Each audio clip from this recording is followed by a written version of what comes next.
Hoy, bata, anong ginagawa mo riyan? Hindi ka ba uuwi sa nanay at tatay mo? Sigaw ng isang tendero ng gulay sa palengke habang inaayos ang mga paninda. Dahan-dahang iniangat ng bata ang kanyang mukha. Marumi, maputla, at may bakas ng luha ang pisngi. 4 na taong gulang pa lamang siya. Si Salvador o mas kilala sa tawag na Ador.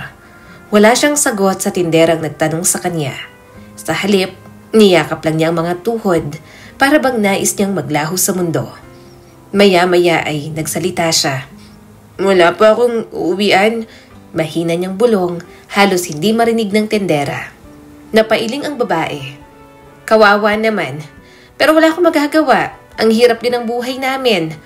Umiwas siya ng tingin, nagpatuloy sa pagtitinda. Iniwan si Ador ng mga magulang niya sa gilid ng plaza, malapit sa punong akasya. Sabi ng nanay niya, bibili lang ng gatas. Sabi ng tatay, sandali lang daw sila. Pero ilang oras na, hindi pa sila bumabalik at hanggang ngayon, yun ang huling alaala niya. Ang kamay ng nanay na kumakaway, ang likod ng ama na hindi na muling lumingon. Gabi-gabi, natutulog si Ador sa waiting shed. Tinatakpan ng karton ang katawan para hindi ginawin. Sa tuwing umuulan, nanginginig siya sa lamig at sa tuwing sumisilip ang araw, gutom ang unang gumagapos sa kanyang katawan. Isang madaling araw, habang umiiyak siya sa tabi ng kalsada, napadaan ang isang ale. Nako, anak, bakit ka umiiyak? Bakit mag-isa ka? Tanong ng babae, hawak ang supot ng tinapay. Iniwan po ako at wala na sila, sagot ni Ador, humahagulgol. Naawa ang babae. Iniabot nito ang isang supot ng pandesal. Kainin mo yan, pero wag mong ubusin agad. Mahirap ang buhay sa lansangan, tipirin mo. Nilantakan ni Ador ang tinapay, ngunit itinara niya ang kalahati. Unang leksyon niya yon, hindi lahat ng pagkain ay para ubusin agad. Minsan, kailangan magtabi para bukas. Nung mag-isang linggo na siya sa kalsada ay natutunan niyang mamalimos. Kuya, ate, barya lang ho. Pakiusap niya sa isang lalaking nakabarong. Pero tinabig lang siya nito. Naalis, ang dumi mo. Hindi siya sumuko. Lumapit siya sa isang magkasintahan. Ate, gutom na po ako. Nagkatinginan ang dalawa. Inabutan siya ng barya ng babae, ngunit mabilis din siyang itinulak ng lalaki. Huwag mong abutin, baka may sakit yan. Nagkasugat ang tuhod ni Ador ng matumba, pero pinulot pa rin niya ang mga baryang nahulog sa sahig. Para sa kanya, yun na ang mundo. Ganito ang naging buhay ni Ador. Nang tumungtong siya ng 6 na taon, natuto siyang maghanap ng marangal na trabaho. Ang palengke ang naging tahanan niya. At ang mga tindero at tinderang araw-araw niyang nakakasalamuha ang naging saksi sa kanyang paglaki. Kuya, tulungan ko na po kayo sa pagbitbit, kahit piso lang. Alok niya sa isang tindero ng prutas kahit payat ay batak ang buto niya pagdating sa buhatan. Nako, bata ka pa, baka mabalian ka, tugon ng tindero. Kayang-kaya ko po, giit niya rito. Pinilit niyang buhatin ang mabigat na kahon ng mangga. Pawis ang noo, nanginginig ang tuhod, pero hindi siya umatras. Pagkatapos, napahiga siya sa gilid, hingal na hingal. Ba, matibay ka rin, natatawang sabi ng tindero, sabay abot ng 5 piso at isang manggang hinog. Para kay Ador, yun na ang pinakamasarap na manggang natikman niya. Hindi dahil sa tamis, kundi dahil pinaghirapan niya. Lumipas pa ang panahon, tuwing umaga, kargador na siya sa palengke. Sa tanghali, nagtutulak siya ng kariton para maghakot ng kahon at sa gabi, nakahiga sa bangketa, nakatitig sa mga bituin. Nay, tay, nasa na po kayo? Sana nasa maayos kayong kalagayan, bulong niya sa hangin. Sana makita niyo na lumalaban ako. Hindi siya nakatapos ng pag-aaral, pero marunong siyang bumilang ng barya at magtipid. Ang bawat piso, inilalagay niya sa isang lata. Pera yon para sa araw na baka kailanganin niya ng damit o ng sapatos. Minsan, sinubok siyang akitin ng mga batang lansangan. Ador, tara na, kumuha na tayo ng tsinelas dun sa tindahan. Ayan ang isa. Umiling naman siya. Masama yun, hindi ako sasama. Duwag, wala akong makakain. Asar ng bata. Naiwan siyang mag-isa, ngunit sa halip na sumama, mas pinili niyang magbuhat. Alam niyang masakit ang sikmura pero mas masakit ang konsensyang marumi. Mabilis lumipas ang mga taon, naging binata na si Ador. Tumibay ang katawan, tumapang ang loob. Sa palengke, kilala siya bilang masipag at tapat. Ador, eto, dagdag barya. Baka makabili ka na ng tsinelas. Sabi ng isang tenderang nagtitinda ng gulay noong mapansin na sobrang pudpud ng tsinelas niya.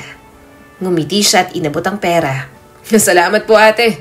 Balang araw, gaganda rin ang buhay ko. Tumango ang babae at ibinalik ang ngiti.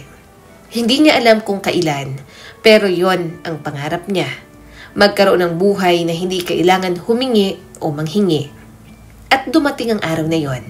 Isang hapon, habang nagbubuhat siya ng sako ng bigas, may isang tinig na pumigil sa kanya. Hoy, dahan-dahan, baka mabagsakan ka. Sigaw ng isang dalagang may hawak na batya ng isda. Napalingon si Ador, pawisan, nangingitim ang braso sa pagbubuhat, pero ngumiti pa rin. Sanay na ako, sagot niya. Lumapit ang dalaga, maputi, payat, may ngiting parang liwanag sa madilim na mundo si Ador. Siya si Alicia. Ang sipag mo Ako nga pala si Alicia. Ikaw si Ador, diba? Nakangiting sabi ng dalaga. Hindi makasagot si Ador. Parang may kumurot sa kanyang sikmura. Hindi dahil sa gutom, kundi dahil sa kakaibang pakiramdam. Mula sa ngiting yon, nagsimula ang panibagong yugto ng kanyang buhay. Ngunit bago yon maging tuluyang pag-ibig, nanatili muna ang bigat ng bawat gabi. Sa bawat pagtulog ni Ador sa gilid ng palengke, ramdam niyang lamig. Sa bawat pagising, dala pa rin ang kanyang pangungulila. Gabi-gabi siyang nagdadasal sa may kapal at kinakausap ang kanyang mga magulang na para bang kaharap niya ang mga ito. Ma, pa, iniwan niyo po ba talaga ako sa kalsada? Bakit po?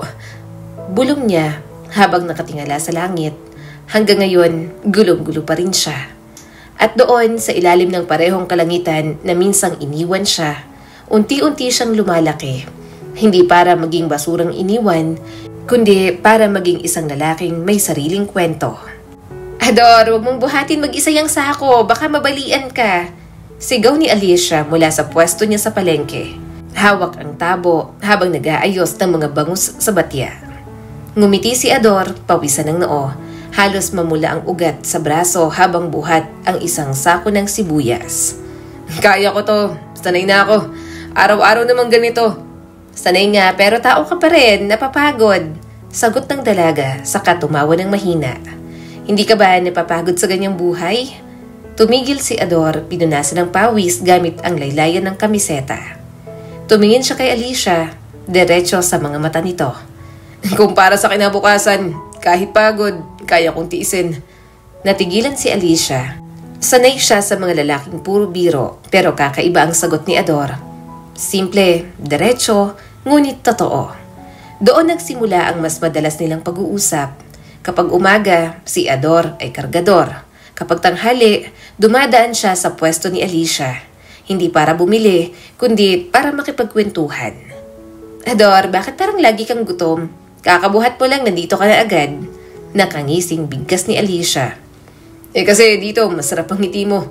Nakakabusog. Nahihiyang sabi ng binata. Natawa si Alicia, sabay batok ng mahina kay Ador. Ang corny mo? Loko-loko ka talaga. Lumipas pa ang mga buwan, unti-unti nang nanligaw si Ador. Hindi siya marunong sa magagarbong regalo, wala siyang pambili ng bulaklak o tsokolate. Pero ipinakita niya ang kanyang sipag at malasakit. Tuwing gabi, siya ang nagbubuhat ng mga gamit ni Alicia at ng nanay nito pauwi. Isang gabi, naglalakad sila sa gilid ng kalsada at pauwi na. Alicia, wala akong magarang bagay na may papakita sa'yo. Pero kung papayag ka, buong buhay kong iaalay ko. Ador, napahinto si Alicia, nagulat sa sinabi ng binata. Gusto kita. Hindi ko alam kung sapat ang ganito pero alam kong kaya kitang mahalin ng totoo. Tapat na sabi ni Ador. Tahimik si Alicia sandali. Narinig lang nila ang huni ng kuliglig at ingay ng yapak nila sa daan. Pagkatapos, ngumiti siya. Hindi ko kailangan ng marangyang buhay. Ang gusto ko, yung partner na mabuting tao. nagliwanag ang mga mata ni Ador.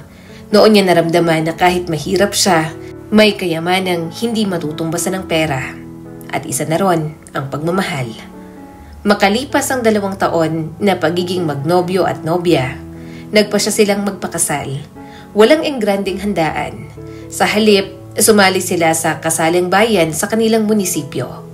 Sa harap ng altar, nakabarong si Ador, hiniram lang mula sa kapitbahay. Si Alicia naman ay nakasuot ng simpleng puting bestida na tinahi ng kanyang tiyahin. Tahimik na nakamasid ang ilang saksi at sa pagitan nila, naroon ang parip na siyang nagbibigkis sa 2 pusong nagmamahalan. Ador, Alicia, handa na ba kayong ipangako ang habang buhay na pagmamahalan? Tanong ng pari, mariin ang tinig. Mahigpit ang tingin ni Ador kay Alicia at buong tapang siyang sumagot. Opo, Father, kahit saan, kahit kailan. Wika niya. Naiiyak man, ngunit nakangiti pa rin si Alicia habang nakatitig din sa kanya. Opo, Father, siya lang ang mamahalin ko, sabi ni Alicia. At sa harap ng Diyos at ng iilang saksi, nag-isa ang kanilang mga puso. Nagsimula silang bumuo ng pamilya. Hindi naging madali ang bawat maghapon. Si Ador ay isang construction worker, laging pawisan at sunog ang balat, habang si Alicia naman ay nagtitinda ng isda sa palengke. Laging may amoy dagat sa kanyang mga kamay. Madalas ay kulang ang pera, ngunit hindi kulang ang halakhak sa kanilang maliit na tinitirahan. Isang gabi, magkatapat silang nakaupo sa harap ng mesa. Ulam nila ay pritong galunggong at kanin. Kumagat ng isda si Alicia at ngumiti. Ador, kahit simpleng pagkain lang, basta kasama ka, busog na ako, sabi nito. Nakatingin si Ador sa kanya. Seryoso ang mukha, ngunit may ningning sa mata. Balang araw bibigyan kita ng mas magandang buhay. Pero sa ngayon, ito muna ang kaya ko. Wika niya, sabay patagong buntong hininga. Hinawakan ni Alicia ang kamay ng asawa at marahang pinisil. Hindi ko kailangan ng marangya, ang kailangan ko'y ikaw, tugon niya at puno ng lambing. Sa sandaling yon, kahit payak lang ang hapunan, puno ng ligaya ang kanilang mesa. Para kay Ador at Alicia, sapat ng pagmamahal upang gawing kayamanan ang kahit pinakasimpleng bagay. Lumipas ang mga taon at nabiyayaan sila ng 2 supling. Una, si Mary, 6 na taong gulang, masayahin at matalino. Sumunod si Emmanuel, 5 taong gulang, makulit ngunit malambing. Sa umaga, maririnig ang tawanan ng mga bata sa kanilang barong-barong. Papa, gusto ko ng cake sa birthday ko, sigaw ni Mary sabay talon sa papalapit na ama. Papa, ako rin, gusto ko ng laruan, hirit naman ni Emmanuel na kayakap sa binti ni Ador. Natatawa na lang si Ador kahit pawisan mula sa trabaho. Isa-isa lang mga anak. Basta mag-aral kayo ng mabuti, gagawan ko ng paraan. Wika niya habang pinupunasan ng tuwalya ang pawis sa noo. Tatakbo ang mga bata at yayakapin siya ng mahigpit, puno ng kasiyahan ng mukha. Samantala, si Alicia ay nakatingin mula sa kusina. May ngiti sa labi, ngunit may halong pag-aalala ang mga mata. Ngunit sa kabila ng kasiyahan, hindi nawala ang paghihirap. Madalas ay kulang ang pera para sa pagkain, bills at matrikula. Minsan, si Ador ay nag-overtime sa construction at umuuwi ng hating gabi. Sugatan ng kamay at hapo ang katawan, pero kinabukasan ay magpapatuloy pa rin. Isang gabi, habang mahimbing nang natutulog ang mga bata, nag-usap ang mag-asawa. Mahina ang boses ni Alicia nang itanong niya, Ador, hindi ka ba napapagod? Halos hindi ka na natutulog. Ngumiti si Ador kahit bakas ang pagod sa mukha. Napapagod pero hindi sumusuko. Para sa inyo, lahat ay nakahanda akong gawin. Wika niya. Tumingin si Alicia sa kanya. Halatang may iniisip. Hindi ko alam kung hanggang saan tayo aabot. Sabi niya, halos pabulong. Hinawakan ni Ador ang kamay ng asawa. Mariin ang tinig. Hanggat magkasama tayo, aabot tayo kahit saan. Masaya at kontento sila kahit minsan ay nagkukulang. Sa maliit nilang tahanan, puno ng tawanan at yakap at para kay Ador, sapat na yon upang tawaging kayamanan. Ngunit sa unti-unting paglipas ng panahon, Nagsimulang makaramdam si Alicia ng pangungulila. Habang nakikita niyang araw-araw ay kumakayod si Ador, sugatan ang mga kamay, pawisan at halos walang pahinga, may bumubulong sa isip niya. Hanggang kailan kaya nila kakayanin ang ganitong uri ng buhay? Minsan, kapag siya'y mag-isa sa palengke o kapag tahimik na natutulog ang mga bata, napapaisip siya. Hindi ba siya karapat-dapat sa isang mas maginhawang pamumuhay? Hindi pa niya binibigas ang mga tanong na yon, ngunit sa kanyang dibdib, tahimik na tumutubo ang mga binhi ng pag-aalala. Parang mga halamang sumisibol sa bitak ng semento. Unti-unti, halos hindi napapansin, ngunit dumadami at lumalalim. Samantala, si Ador ay wala pang kamalay-malay. Para sa kanya, kompleto na ang lahat. Isang asawa at 2 anak na masigla at puno ng pangarap. Sa bawat pag-uwi niya, ang ngiti ni Mary at yakap ni Emmanuel ang kanyang gantimpala. Sa puso niya, masaya siya at kontento sa piling ng kanyang pamilya, ni hindi iniisip na may kulang pa. Isang umaga, bago pumasok sa trabaho, yumakap siya kay Alicia. "Mahal na mahal kita, Alicia. Huwag mong kakalimutan yan," sabi ni Ador, puno ng lambing. Ngumiti si Alicia, ngunit sa likod ng ngiting yon ay may tanong na hindi niya na mabura sa isipan. Sapat na ba ang ganitong buhay? At sa likod ng lahat ng kasiyahan ng kanilang pamilya, unti-unti nang dumarating ang bagyo na magpapayanig sa kanilang mundo. "Alicia?" Tawag ng isang pamilyar na boses mula sa gilid ng palengke, habang humihinto ang itim na sasakyan sa tabi ng kalsada. Napatigil si Alicia sa paglalagay ng bangus sa cooler. Mabilis siyang tumingin. "Carlos?" sabi ni Alicia, nanlaki ang mata, sabay tupi ng buhok na tila nagulat. Bumaba ang lalaki. Malinis ang polo, makintabang sapatos. May kasama pang 2 lalaki na nakaitim na parang mga tauhan. "Ikaw nga," sabi ni Carlos at nakangiti. "Hindi ko inasahan na dito kita makikita." "Oo nga, matagal na nang huli tayong magkita," tugon ni Alicia. Pilit na kinakalma ang sarili. "Dito na ako nagtitinda. Ito na ang buhay namin." "Buhay ninyo?" tanong ni Carlos, nakatingin sa batya ng isda saka sa mukha ni Alicia. "Ibig sabihin, may asawa ka na?" Tumango si Alicia at maikli ang sagot. "Oo, masipag siya." Ngumiti si Carlos na parang may ibig sabihin. "Masipag pero sapat ba?" Bulong niya, mahina pero malinaw. Napalunok si Alicia. "Sapat kung nagmamahalang tunay," wika niya at pinipilit maging matatag. "Maganda ang sagot," tugon ni Carlos saka tumingin sa paligid. "Gusto mong kumain tayo mamaya? Kape? Saglit lang. Wala namang masama sa mangumustahan." Sandali siyang natahimik. Magbabantay ako dito sa pwesto. Mamayang hapon, pwede na siguro," sabi ni Alicia, ngunit halatang nag-aalinlangan. "Sige, bibigay ko ang number ko," wika ni Carlos, sabay abot ng isang calling card na kasing kintab ng sapatos niya. "Kung kailangan mo ng tulong, kahit anong tulong, tawagan mo lang ako." Tinanggap ni Alicia ang card at ipinasok sa bulsa ng apron. "Salamat." "Hindi ako nagbibiro," dagdag ni Carlos, lumambing ang tono. "Hindi kita nakakalimutan." Napakagatlabi si Alicia. Huminga ng malalim. Maraming taon na ang lumipas. "Pero ang alaala," sagot ni Carlos. "Minsan hindi nabubura ng panahon." Nagpaalam ito at sumakay muli. Umandar ang sasakyan, naiwan ang alingasaw ng tambutso at ang bigat sa dibdib ni Alicia. At ang katahimikan na parang tanong na hindi niya kayang sagutin. Hapon na nang magsiuwian ang mga tindera katabi niya sa palengke. Binibilang ni Alicia ang benta, kinukwenta ang kulang at tubo, mababa ang kinita, kailangan pa ng bigas, kailangan ng pagkain nila. At si Mary may bayaran sa school, si Emmanuel sira ang sapatos. "Kaya to," bulong ni Alicia, pero kumirot ang ulo. Kailangan ng dagdag. Biglang nag-text si Carlos. "Magkape na tayo. Sa malapit lang."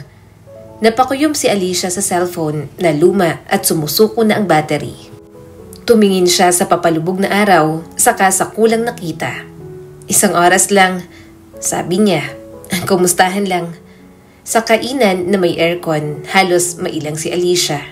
Hindi siya sanay sa malalambot na upuan at sa amoy ng bagong lutong pasta. Umorder si Carlos bago pa siya makatanggi. 2 kape, 1 maliit na cake. Kumusta ka na ulit? Tanong ni Carlos, nakapatong ang siko sa mesa. Nakita ko kanina, parang pagod ka. Pagod? Normal lang yan. Sagot ni Alicia, ngiting matipid. Pero masaya naman. Masaya? Ulit ni Carlos, bahagyang natawa. Sa halagang ganun lang ang kita. Hindi ako nanlalait, Alicia. Nagtatanong lang ako kung hindi mo napapansin na may ibang paraan. Anong ibang paraan? Tanong niya at kunot noo. Tutulungan kita, sabi ni Carlos ng diretso. May pondo akong pwedeng ipahiram para ayusin ang tindahan mo. O kaya'y malipat ka sa mas magandang pwesto. Kahit sa maliit na negosyo, wala kang ilalabas ngayon. Bakit mo naman gagawin yon? Sagot ni Alicia, nagdududa. Hindi mo naman ako obligasyon. Dahil kaibigan kita, sagot ni Carlos, nakatitig, dahan-dahang umiti.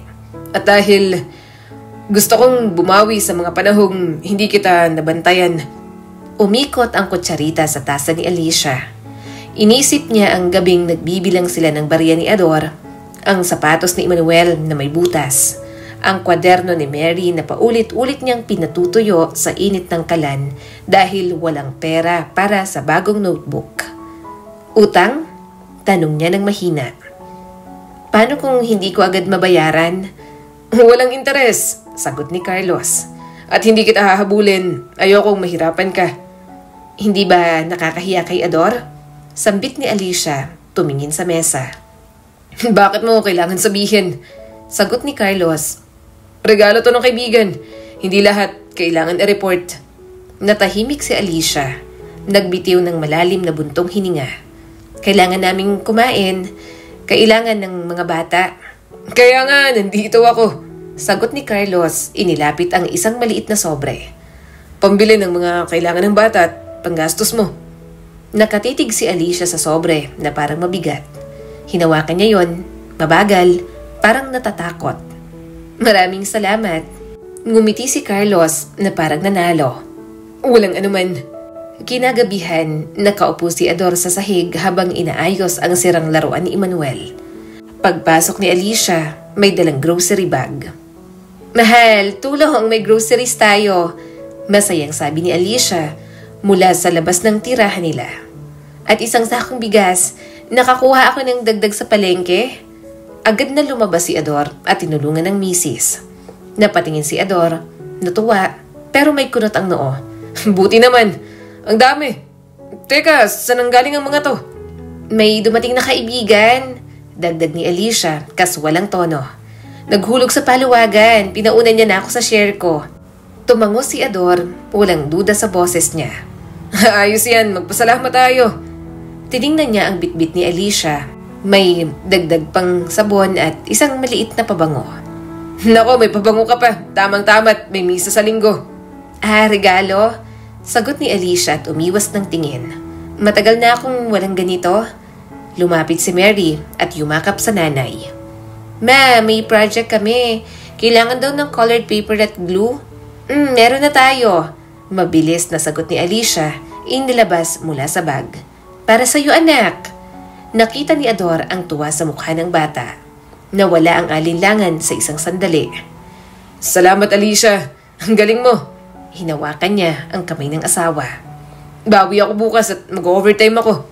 Ngumiti si Alicia, mahigpit ng ngiting may bigat sa loob. Mag-ingat ka lang. Lumipas ang mga araw, nasundan ang unang sobre ng pangalawa. Minsan ay may bagong blouse si Alicia. Minsan ay bagong tsinelas at sapatos. Minsan ay may magandang bag. Palaging may paliwanag. Paluwagan, utang sa kapitbahay, dagdag benta. O kaya naman, bigay ni kumare. Isang gabi, pauwi si Ador mula sa site. Nangongontrata ang foreman para sa dagdag na gabi. Pinili niyang umuwi dahil sabik siyang makita ang mga bata. Sa daan, nadaanan niya ang parking ng mall. May itim na sasakyang pamilyar ang porma. Naalala niya yung nakitang sasakyan sa palengke isang beses na nakatsamba siya ng sulyap noon habang may kausap si Alicia. Pero nagpatuloy siya sa paglalakad. Hindi na niya binigyan ng kahulugan. Pagdating sa bahay, wala pa si Alicia. Nakatulog na ang mga bata sa higaan. Naghintay si Ador, nagkape sa harap ng pintuan, nakarinig siya ng yabag. Alicia? Tawag niya. Ako to, sagot ni Alicia. May halong amoy na hindi niya alam. Hindi amoy isda, hindi amoy uling, amoy na hindi kinasanayan ng bahay nila. Ang bango mo ngayon ah. Biro ni Ador, magaan ang tono. May binili ka bang bagong sabon? Regalo ulit. Mabilis na sagot ni Alicia. Pinisil ang kamay niya. Swerte lang. Sana all. Biro ni Ador, kaunting tawa. Tinanggap ang sagot. Sa palengke, mas umangat ang pwesto ni Alicia. May lumaki ang puhunan, may katulong na sa pagtitinda at mas sariwang isda ang nakukuha. Gumanda rin ang pwesto niya dahil may pinagawa si Carlos doon. May mga kapwa tindera ang napapansin ang pagbabago. Alicia, parang gumaganda ang puhunan mo ah, sabi ng isang ale, nakatingin sa bagong styro box. Anak ko, swerte lang, sagot ni Alicia nang nakangiti. Padami ng padami ang suki. Ay, nako, sana all talaga. Biro ng isa, pero may halong suya.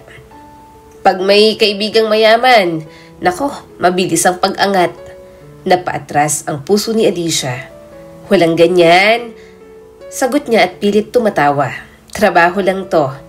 Nag-text si Carlos. Kumusta ang ayos ng pwesto? May kulang pa ba? Sumagot naman si Alicia. Ayos na. Salamat. Agad naman itong nag-reply. May meeting ako ngayon. Kung pwede, magkita tayo mamayang hapon. Gusto kong marinig kung paano pa kita matutulungan. Sumama ang loob ni Alicia. Hindi niya alam kung bakit. Pero humigpit ang hawak niya sa cellphone. Sige, saglit lang ako. Sagot niya rito. Sa loob ng isang maliit na cafe, umupo silang dalawa sa sulok. Naglalakad ang mga taong naka-long sleeves, may dalang laptop, parang laging may hinahabol. Iba ang mundo rito sa mundo ng palengke. Ayos bang bagong pwesto? Tanong ni Carlos, nagbukas ng notebook. May plano ako. Kung papayag ka, lilipat ka sa mas maginhawang pwesto. Ako nang bahala sa permit. Permit? Tanong ni Alicia at nagulat. Mahal yun. Kaya ko. Sagot ko na. Kalmadong sagot ni Carlos. Saka, hindi to regalo. Maglalaan tayo ng pondo, parang partnership. Isang maliit na porsyento lang ang kapalit. Walang mawawala sa'yo. Porsyento ng ano? Nang kikitain mo. Huwag kang matakot, ako ang bahala. Nakangiting sagot ni Carlos. Pero si Ador, bulong ni Alicia, hindi matapos ang pangungusap. Huwag muna nating isipin si Ador. Putol ni Carlos. Hindi pa to sigurado. Kapag maayos na, saka mo sabihin. Ayokong umasa siya ng kung ano-ano. Natigilan si Alicia. Hindi ako sanay maglihim. Hindi naman to lihim. Sorpresa para sa pamilya mo. Sabi ni Carlos, mahina ang boses at puno ng lambing. Sorpresa? Sagot ni Alicia at mapait na napangiti. Deserve mo to. Bulong ni Carlos, may diin ang bawat salita. Inilapit niya ang kamay, sandali lang ang pagdikit ng mga daliri nila, pero parang gumuhit ang init hanggang sa balikat ni Alicia. Mabilis niyang binawi ang kamay at bumaling sa bintana. Kailangan ko nang umalis. Pagugutom ang mga bata. Sige, ingat ka. Tugon ni Carlos at ngumiti na parang may kasiguraduhan sa bukas. Sa bahay, naghahapunan sina Mary at Emmanuel. Ang ulam ay ang pinakuloang gulay at kaunting toyo. Si Ador, pawis at pagod pero nakangiti. Pa, sabi ni Mary, may field trip daw kami, may bayad na 800. Napatigil si Ador at biglang kumirot ang bulsa niya. Walang daan. Tingnan ko sa susunod na sweldo. O kaya pwede ka munang hindi sumama. Makirot para kay Ador sabihin yon. Nangilid ang luha ni Mary. Agad naman itong pinahid. Okay lang pa, naiintindihan ko po. Naglabas si Alicia ng sobre at mabilis, parang sanay. Ako nang bahala. sabi niya at inilapag ang pera sa mesa. Napatingin si Ador. Alicia, saan galing yan? Puhunan, maganda ang benta ngayon. Nakangiting sabi ni Alicia. Wow, salamat. Ayan, anak. Tugon ni Ador, mahina pero may tanong na hindi lumalabas. Tiningnan niya ang mga anak na masayang kumakain at naisip niya, kung may himalaman, eto yon. Gusto niya sanang tanungin si Alicia, pero ayaw niya munang sirain ang sandaling iyon. Dumalas ang pag-uwi ni Alicia ng gabi. Minsan, dumaraan pa sa parlor. Minsan daw may suki na late nang bumibili. At minsan, bibili ng isdang maramihan. Si Ador, nananahimik lang, pinipiling manalangin na sana'y ayos lang ang lahat.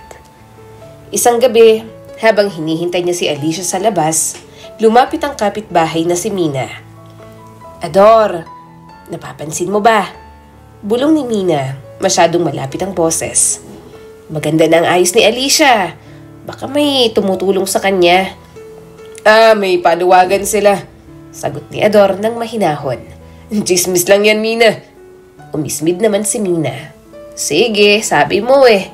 Pero may nakikita akong itim na sasakyan palagi dun sa kanto. Maraming itim na sasakyan. Sagot ni Ador. Huwag mo nang dagdagan. Tumalikod si Mina at halatang dismayado. Naiwan si Ador, nakatingala sa kalangitan. Giniginaw dahil malamig na ang simoy ng hangin. Panginoon, ilayo mo kami sa tukso.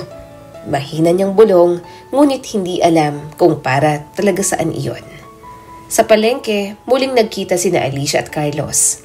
Masanay na siya sa mga alok nito. Sa dulo ng araw, tinanguan niya ang plano sa pwesto at permit. Pinirmahan ang maliit na papel. Resibo lang daw ayon kay Carlos. Magkita tayo mamaya sa mall. May bibilihin tayo para sa pwesto mo. Sabi ni Carlos sa magaan na tinig. Nagdadalawang isip si Alicia. Pwede bang bukas? Birthday kasi ni Mary sa Makalawa. Kailangan ko pang mag-prepare. Sakto. Bumili tayo ng cake. 2 para matikman mo kung alin ang mas masarap. Cake? Napangiti si Alicia. Matagal nang gusto ni Mary ang cake. Yan ang regalo ko sa inyo at may sorpresa pa. Nakangiting sabi ni Carlos. Kinabukasan, sa palengke, dumating ulit si Carlos. Hindi na bumaba ng sasakyan. Lumapit si Alicia nang nag-aalangan. Handa na ang permit. Sa mall ulit tayo at may dala akong papeles. Sabi ni Carlos. Wag na sa mall, masakit sa mata. Doon may upuan at may cake na paborito ng anak mo, hindi ba? Sige, bili tayo ng cake. Salamat ha. Nahihiyang sabi ni Alicia. Pagka-uwi galing palengke ay muling umalis si Alicia. Sabi niya kay Ador, may special order siyang i-deliver. Mag-iingat ka. Wika ni Ador, inaayos ang tsinelas ni Emmanuel. Huwag kang magpapagabi. Bukas na ang birthday ni Mary. Hindi ako magtatagal. Sagot ni Alicia sabay haplos sa buhok ng anak. Mary, may sorpresa ako sa'yo bukas. Talaga ma? Totoo? Ano po yun? Tanong ni Mary. Totoo, basta hintayin mo lang. Wika ni Alicia at halatang excited kahit kumakabog ang dibdib niya. Sa mall, maliwanag ang ilaw at humahalo sa paligid ang mabangong amoy ng tinapay. Nagkasabay na pumila sina Alicia at Carlos sa bakery. Hawak niya ang tray. Laging nasa tabi nito si Carlos. Para sa anak mo. Bulong nito. At para sa'yo. Hindi mo na kailangan gumastos ng sobra. Sagot ni Alicia. Pilit na mahina ang tinig. Okay lang, wala lang to. Basta para sa'yo. Worth it lahat. Tugon ni Carlos. Kumikistap ang mga mata. Pag-upo nila, dumampi ang kamay niya sa kamay ni Alicia habang inaabot ang resibo. Hindi siya agad umiwas. Nanatili yun ng ilang saglit bago niya marahang binawi. Tara, kape tayo sandali. Alok ni Carlos, mas mapang-akit ang tono. Hindi na, uuwi na ako. Baka may gagawin pa si Ador? Sagot ni Alicia pero may pag-aalinlangan. Umiling si Carlos, bahagyang natawa. Si Ador na naman. Ang swerte niya sa'yo. Pero alam mo ba, hindi lahat ng swerte. Alam pahalagahan. Mariin ang naging sagot ni Alicia. Asawa niya ako at nanay ako ng mga anak namin. Oo, asawa ka niya. At ina ng mga anak ninyo. Pero tao ka rin, Alicia. Dapat lang iparamdam sa'yo ng mister mo na mahalaga ka. Saglit na naghari ang katahimikan. Nakatingin si Alicia sa kahon ng cake. Pilit na pinipigil ang sarili. Ngunit nang haplosin ni Carlos ang pisngi niya at dahan-dahang inilapit ang mukha, hindi na siya umiwas. Nagtagpo ang kanilang mga labi. Sa unay marahan, saka naging mas mariin. Napapikit si Alicia, nanginginig ang kamay habang hawak ang kahon ng cake. Sa loob niya, naglaho ng hiya, takot at pagod. Ngunit sa sandaling yon, tuluyan siyang bumigay. Pagkatapos ng halik, inilapit muli ni Carlos ang labi sa kanyang tenga at marahang bumulong. Huwag mong kalimutan, nandito ako, palagi. At ngayong gabi, akin ka muna. Napalunok si Alicia.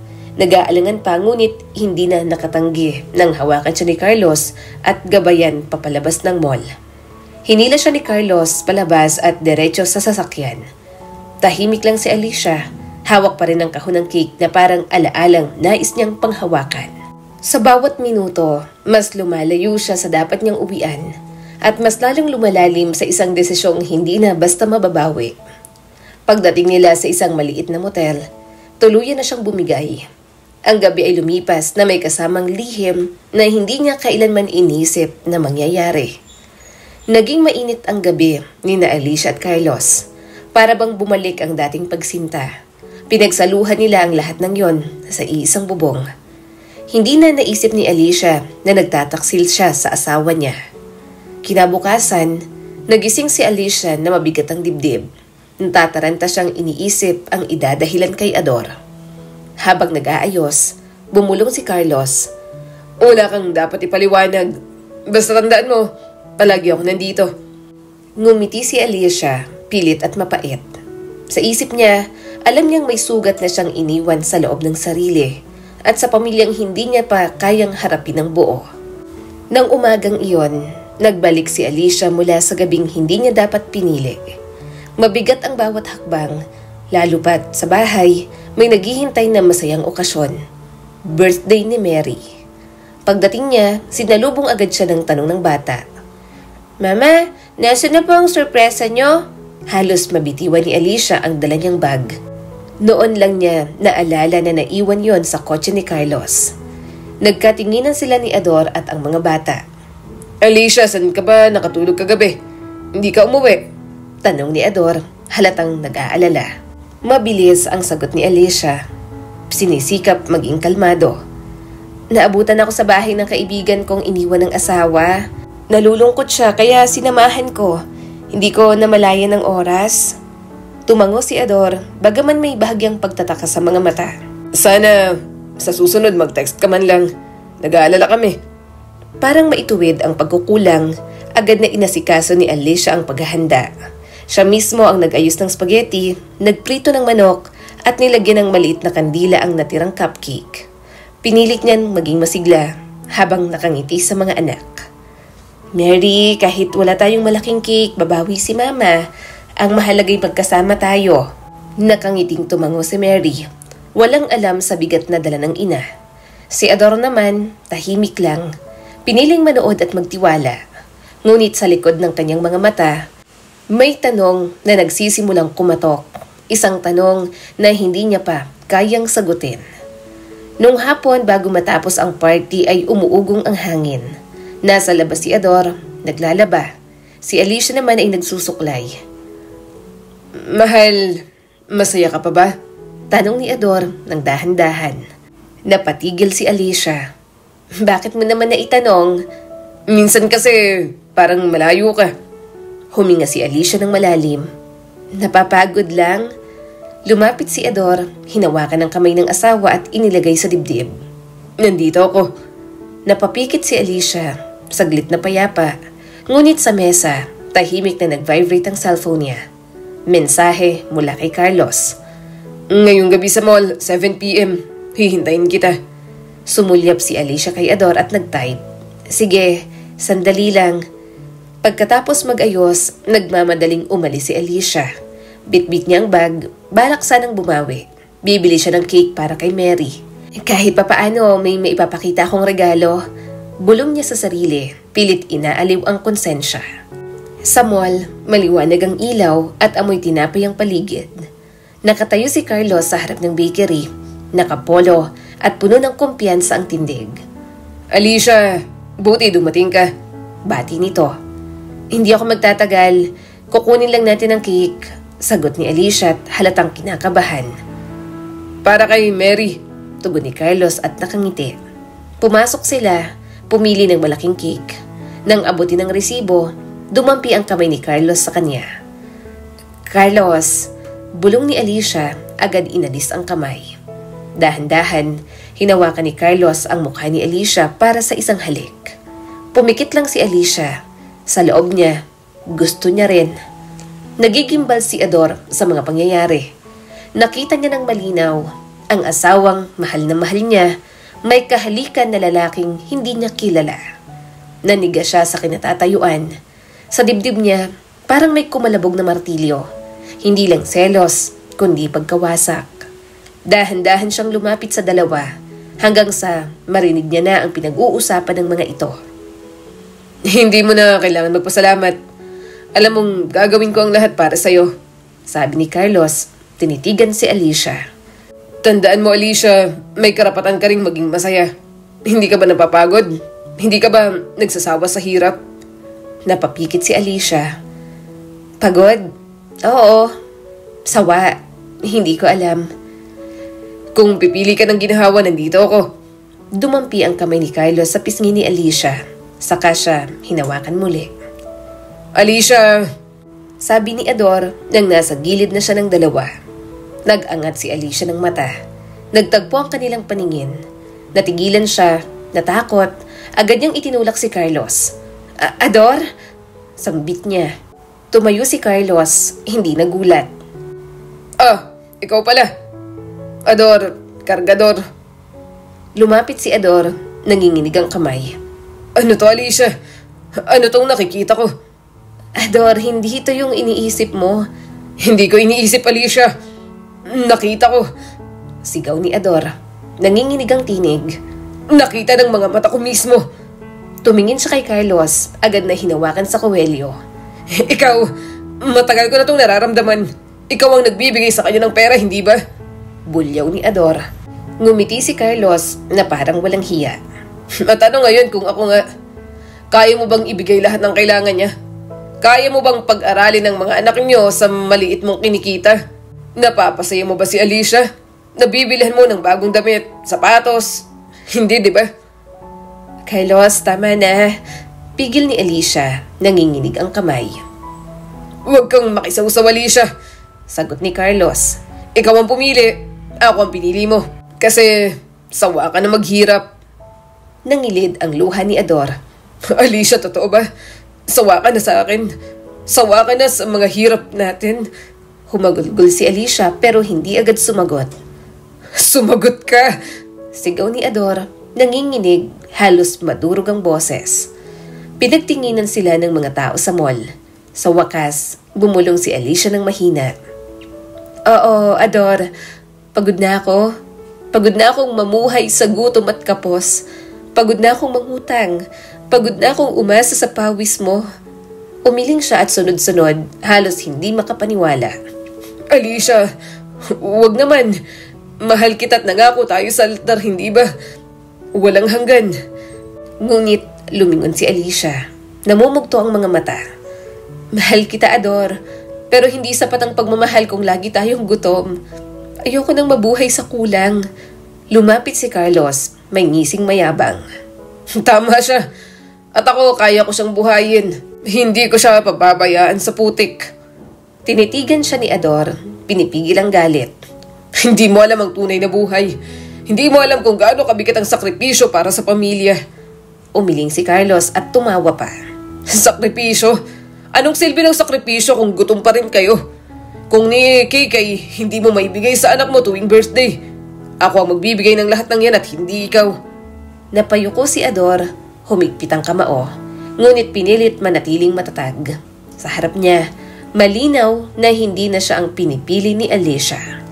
Dumami ang mga tao na nanonood sa eksena. May mga bulungan, may nagtatawanan, at may mga naawa pa. Kawawa naman yung lalaki. Ang tapang ng babae may kabit na mayaman. Pero pogi yung kasama. Politiko yun na. Nanginginig si Ador. Nakatingin kay Alicia. Alicia, sasama ka na ba talaga sa kanya? Iiwan mo na kami ng mga anak natin? Paano na si Mary at Emmanuel?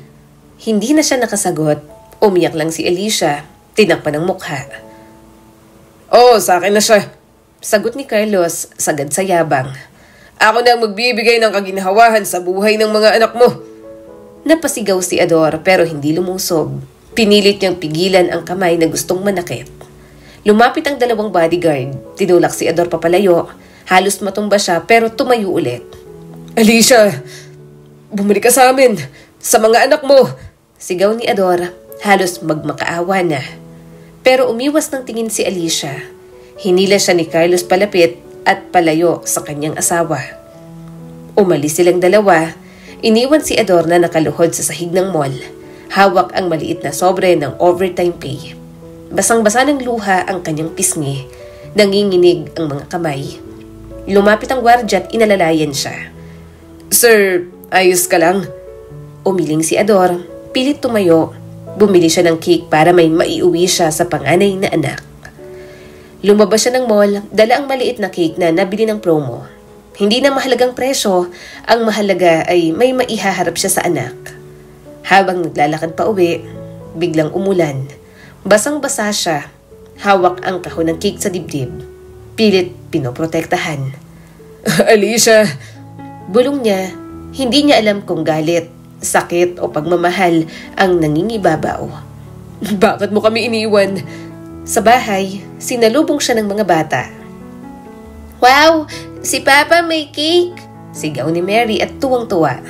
Ngumiti si Ador, pinahid ang luha. Oo anak, para sa'yo. Nagsama-sama sila sa hapag.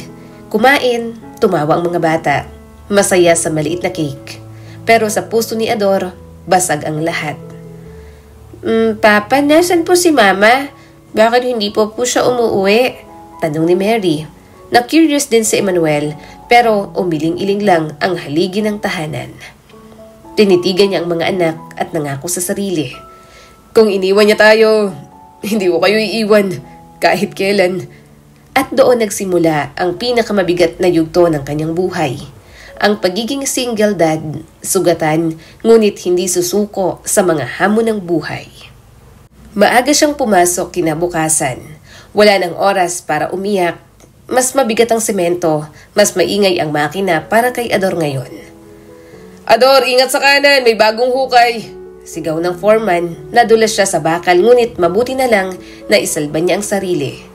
Muling bumalik sa isip niya ang halik na nakita niya sa mall. Mabilis pero malinaw. Kailangan ba talagang umabot doon? Tanong niya sa sarili. Pre, nadawit ka raw sa gulo kagabi sa mall? Tanong ng isang kasamahan. Walang nangyaring gulo, sagot niya habang tinutulak ang kariton. Katotohanan lang. Hanapin ko pa siya para marinig niya kung gaano ko siya kamahal. Pero hindi ako makikipag-away. Tao ako at hindi hayop. Nung hapon ay pumunta siya sa compound ni Carlos. Sino ka?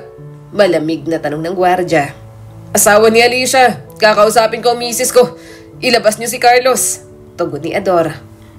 Makalipas ang 5 minuto, lumabas si Carlos, ubod ng yabang. Oh, nandito ang kargador. Bakit ka pa bumalik? Ako ang nagtutusto sa asawa mo. Diretso ang paningin ni Ador. May pera ka, oo. Pero ako may paninindigan. Yan ang kaya kong dalhin. Umirap si Carlos. Ang problema mo, paninindigan ang dala mo, hindi yan nakakain. Lumabas si Alicia, maayos ang ayos. Nagtagpo ang tingin nila. Alicia, umuwi na tayo. Magsimula ulit tayo. Magiging mas maayos ng lahat. Pakiusap ni Ador. Nakayuko si Alicia. Ador, pagod na ako. Hindi na ako babalik pa sa inyo. Narinig mo? Umuwi ka na, kargador. Sabad ni Carlos. Tinulak ng gwardya si Ador pero umatras siya ng marangal. Patawad, bulong ni Alicia, halos hindi marinig. Bawat hakbang palayo, Parang may pako sa talampakan. Pero kailangan niyang umuwi dahil may 2 batang maghihintay sa kanya. Ramdam ni Ador ang malaking puwang ng pagkawala ni Alicia. Kahit anong gawin niya sa pagluluto ng agahan, paglalaba, paghatid sa eskwela, lagit-laging may kulang. Sa bawat tawanan ng mga bata, may tanong na nakabitin. Nasaan si Mama? Hindi niya ito masagot ng buo. Si Mary, kahit pinilit na maging matatag, minsan ay napapatingin sa mga nanay ng kaklase. Si Manuel, palaging nagtatanong kung kailan uuwi ang mama nila. Si Ador naman, sa bawat gabi, nakaupo sa harap ng pinto, parang may hinihintay kung may darating. Pero alam niyang may sugat na hindi agad gagaling. Sa bawat hakbang niya sa trabaho, ramdam niya ang bigat ng 2 batang umaasa sa balikat niya. Wala ng oras para sa sariling pighati. Ang puso niya, ginawang haligi. Kahit basag, kailangan manatiling matibay. Sa gitna ng lahat, isang pangako ang buo sa isip ni Ador. Hindi niya iiwan ang kanyang mga anak. Araw ng Lunes, napagpasyahan ni Ador na magbenta ng lumang gamit sa palengke. Dito mo ilapag, sabi ni Mang Kanor. Ako nang bahalang magbenta. Nakakahiya naman ho, sabi ni Ador. Lumapit si Aling Telma, dala ang bigas. Ador, tanggapin mo. Huwag kang tatanggi. Nakakahiya ho. Kapag tumanggi ka, magagalit ako. Huwag mo akong gawing kontrabida. Biro pa ng ginang. Napatawa si Ador pero may luhang pumatak. Halakhak na may hapdi na pilit niyang itinatago. Lumipas ang mga linggo, gigising siya sa umaga, magluluto at aasikasuhin ang 2 anak. Ihahatid niya pa sa school. Kapag hapon ay papasok na sa trabaho si Ador. Minsan, kapag maaga siyang nakakauwi, tumutulong siya sa assignments ng mga bata. Nakikipagkwentuhan siya sa mga ito bago matulog at kapag nakatulog na ang 2, magpaplansya naman siya ng uniforme ng mga ito. Dumating ang chismis kay Ador noong lumabas siya para bumili ng school supplies. Ador, nakita raw si Alicia sa hotel kasama yung politiko. Bulong ni Mina. Salamat pero ang kailangan ko ngayon ay 1/4 pad at lapis ni Mary. Kalmado niyang sagot para iwasan ang chismis na yon. Natigilan si Mina bago iniabot ang gamit. Doon natuto si Ador na salain ang mga salita, alin ang chismis na itatapon at alin ang katotohanang dapat panghawakan. Isang hapon, pauwi siya galing sa site. Naamoy niya ang kakaibang usok na ibang-iba sa lungsod. Nasusunog na kahoy, plastik at nagkalat na takot sa paligid. Sunog! Tulong! May naiwan pang matanda! Sigaw ng isang lalaki sa kanto. Hindi nagdalawang isip si Ador. Agad siyang sumaklolo papunta sa nangangailangan. Saan pwedeng pumasok? Tanong niya sa isang babaeng umiiyak. Doon, sa likod, sa kwarto sa dulo, hindi na makalakad si tatay, sabi ng babae. Kinaladkad ni Ador ang sarili sa pasilyo. Tao po, tay! Sigaw niya. Tulong! Sagot na mahina ang narinig. Binangga niya ang pinto, bumigay sa 3 bangga. Nasa sahig ang matanda, may saklay pa sa tabi. Tay, halika, tutulungan kita! Sabi ni Ador at binuhat ito. Sa labas, halos bumaha ng luha noong makita silang ligtas. Salamat! Salamat ho! Sabi ng babae, niyakap ang ama. Susugod pa sana si Ador pabalik dahil may narinig siyang tahol ng aso sa kabilang bahay. Nang biglang bumagsak ang bubong. Kami nang bahala! Sigaw ng bumbero, hinila siya. Binigyan si Ador ng tubig ng lalaking hindi niya kilala. Anong pangalan mo? Tanong ng lalaki. Salvador, pero Ador na lang. Sabi ni Ador habang habol ang hininga. Salamat, Ador. Sabi ng lalaki, may tingin na parang tinatandaan ng mukha niya. Makalipas ang ilang araw, may kumatok sa inuupahang bahay ni Ador. Kasama nito ang 2 tanod sa barangay. Kinabahan si Ador noong makita ang mga ito. Pero agad din niyang nakilala ang isang matandang nakabaston. Siya ang matandang sinagip ni Ador mula sa nasusunog na bahay. Anak, hinanap talaga kita. Panimula ng matandang lalaki. Hindi ko makalimutan ang tapang at kabutihan mo. Kung wala ka, hindi ako makakaligtas. Utang ko sa iyo ang buhay ko. Nagmano si Ador, nahihiya. Ginawa ko lang po ang sa tingin ko ay tama. Ngunit ngumiti ang anak ng matanda, isang babae na maayos ang bihis. Hindi ito mananatiling utang na loob lang. Gusto naming ibalik ang kabutihan mo. Ipinagtanong-tanong ka namin at namangha kami sa kasipagan mo. Ador, gusto ko naming tulungan na magsimula ng maliit na negosyo. Nagulat si Ador. Negosyo? Tumango ang babae, iniabot ang sobre. Eto ang puhunan at tutulungan ka naming makahanap ng supplier. Napaupo si Ador, hawak ang sobre na parang nagpaginhawa ng loob niya.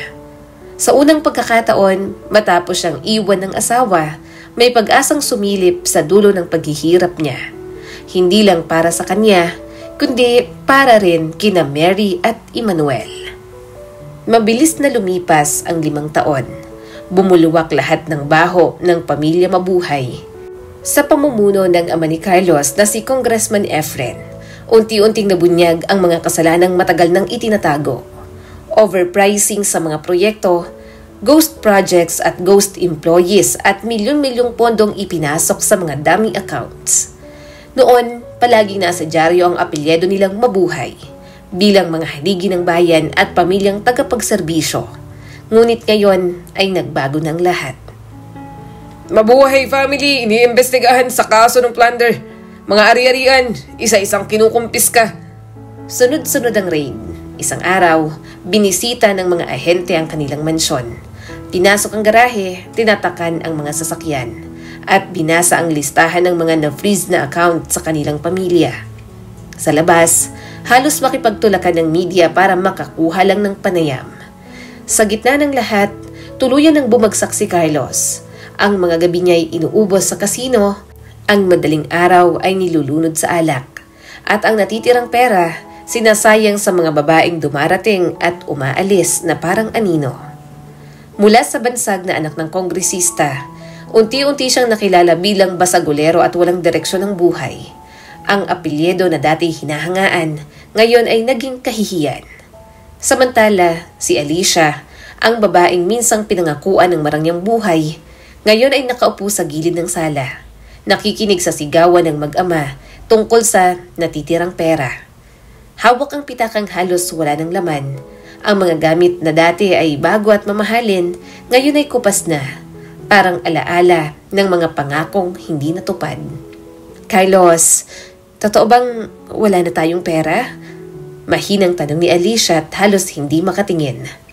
Mariin siyang sinagot ni Carlos, puno ng inis at galit. Huwag mo akong tanungin, Alicia. Kung may natira pa, hindi mo rin makikita. At doon niya tuluyang naramdaman ang lahat ng pahirap na iniwan niya kay Ador. Ang pawis at pagod ng lalaking kanyang itinakwil ay parang mas matibay kesa sa lahat ng gintong ipinangako ni Carlos. Ang mansyon na minsang pinangarap niya, unti-unti ring nagiging kulungan, napapalibutan ng chismis, mga saksi sa pagbagsak at pugad ng kahihiyan. Kasalanan mo ang lahat ng to. Sigaw ni Carlos sabay tulak kay Alicia. Ikaw ang malas. Simula nang sumama ka sa akin, bumagsak ang lahat. Itinulak pa siya nito, dahilan ng pagbagsak niya sa semento. Nagasgas ang tuhod ni Alicia. Sugatan, napalibutan sila ng mga taong pinanonood lang sila. Walang gustong tumulong sa kanya. Tinapakan ni Carlos ang bag ni Alicia at iniwan siya sa gilid. Basura ka! Wala kang silbi! Bulyaw pa nito. Hindi na napigil ni Alicia ang luha. Nakatulala siya sa langit at humihingi ng himala. Lumipas ang mga linggo at isang araw, sa bahay ni Ador, dumating si Alicia.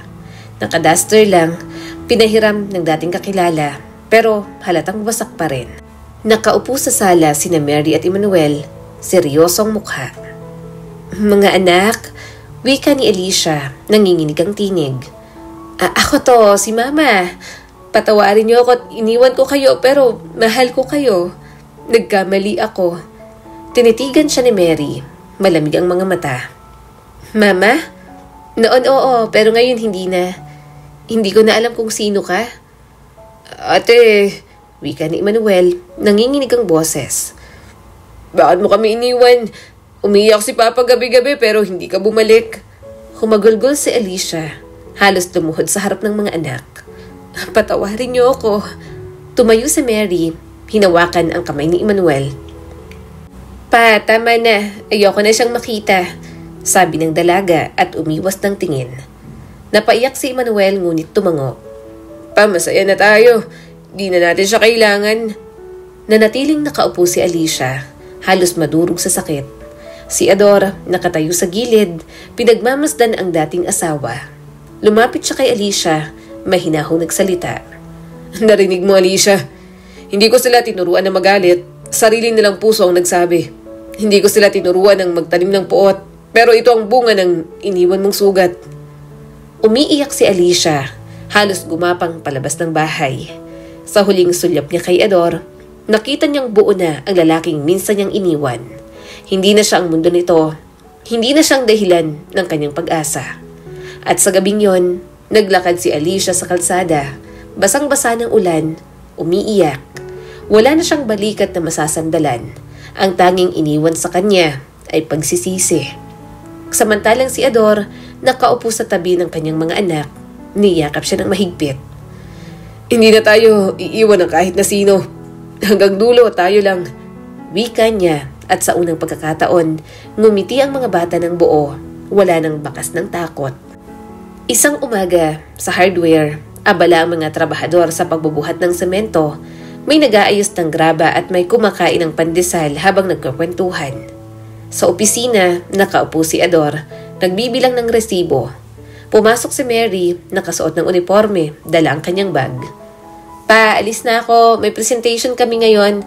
Huwag mong kakalimutang mag-almusal ha. Wika ni Mary. Ngumiti si Ador at tumango. Good luck, anak. Alam kong kayang-kaya mo yan. Sumunod si Emmanuel, naka-jersey at may dalang running shoes. Pa, training namin. May coach na dumating galing sa ibang bansa. Excited na ako. Hinaplos ni Ador ang balikat ng anak. Basta, alagaan mo ang katawan mo. Huwag pababayaan ang pag-aaral ha. Ang sports ay susi pero diploma ang pangmatagalan. Opo pa, sabi ni Emmanuel sabay yakap sa ama. Umalis ang mga anak niya, naiwan si Ador.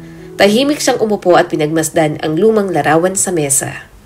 Ang larawan nilang tatlo noong kaarawan ni Mary. May parol na yari sa barbecue sticks. Napangiti siya. Sa puso niya, ang mga sugat ay nanatili pero naghilom na.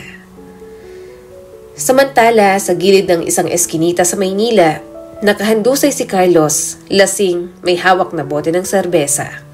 Wala na siyang suot na sapatos at amoy alak ang katawan. Dumaan ang mga tao, walang pumapansin. Lumapit si Alicia, payat na, parang tinatangay ng hangin. Naupo siya sa tabi ni Carlos. Carlos, tumayo ka na. Baka makakuha tayo ng mga pulis. Wala akong pakialam. Sigaw ni Carlos sabay tapo ng bote. Tapos na lahat. Ang pamilya ko, iniwan ako. Ang negosyo, kinuha ng gobyerno. Ikaw lang ang naiwan at pati ikaw, malas. Napaluha si Alicia. Niyakap ang sarili. Hindi na kita maintindihan. Wala ka ng ibang ginawa kundi sisihin ako. Hindi ba't ako, iniwan ko ang lahat para sa'yo? At anong napala mo? Pulubi ka rin gaya ko. Sabi ni Carlos sa kanya.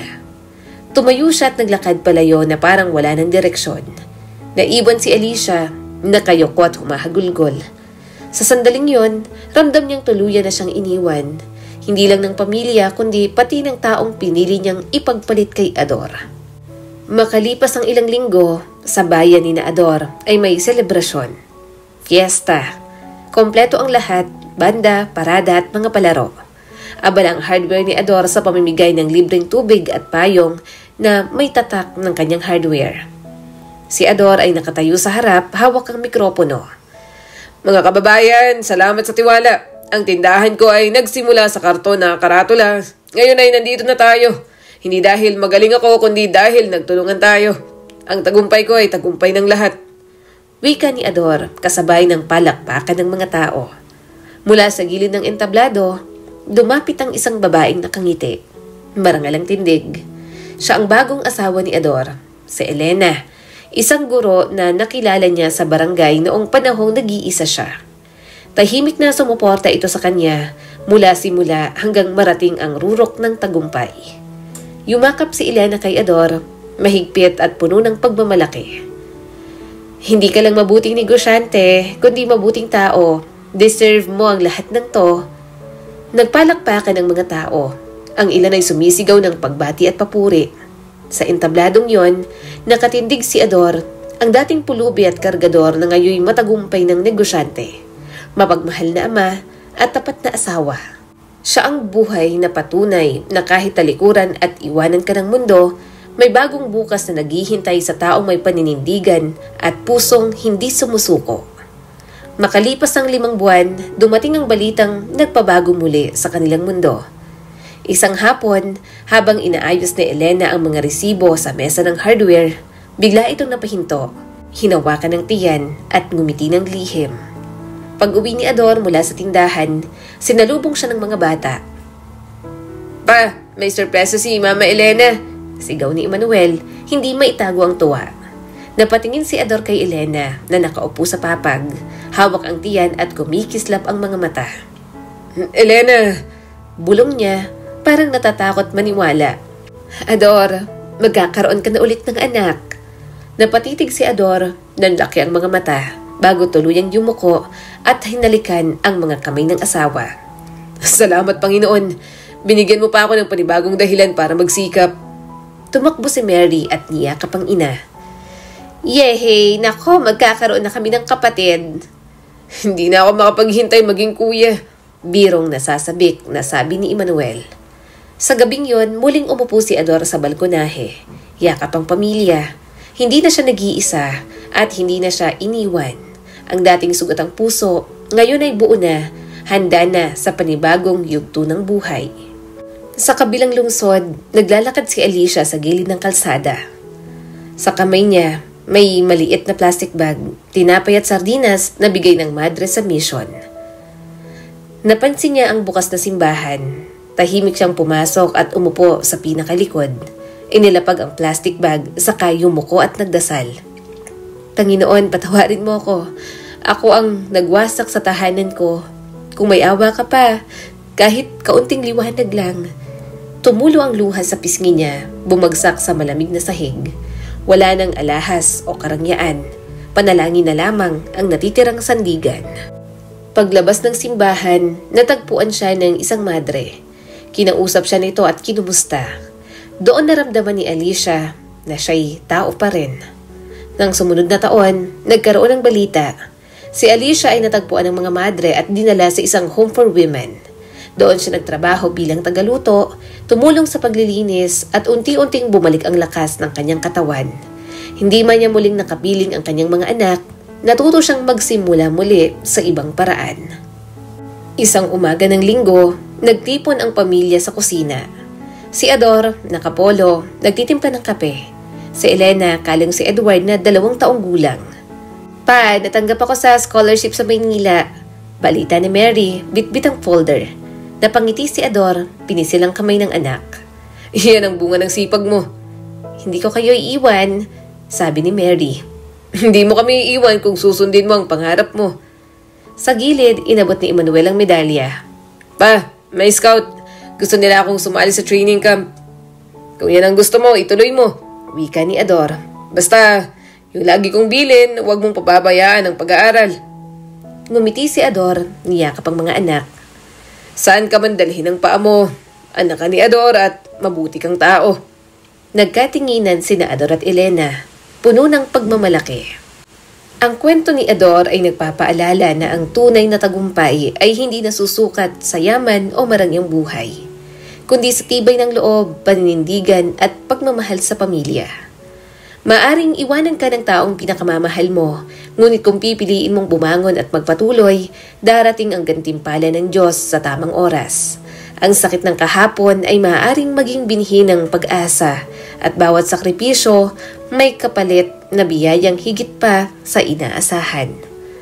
Muli, ako po si Skylar Guro at sana'y may bago na naman kayong natutunan sa kwento natin ngayon. Maraming salamat po.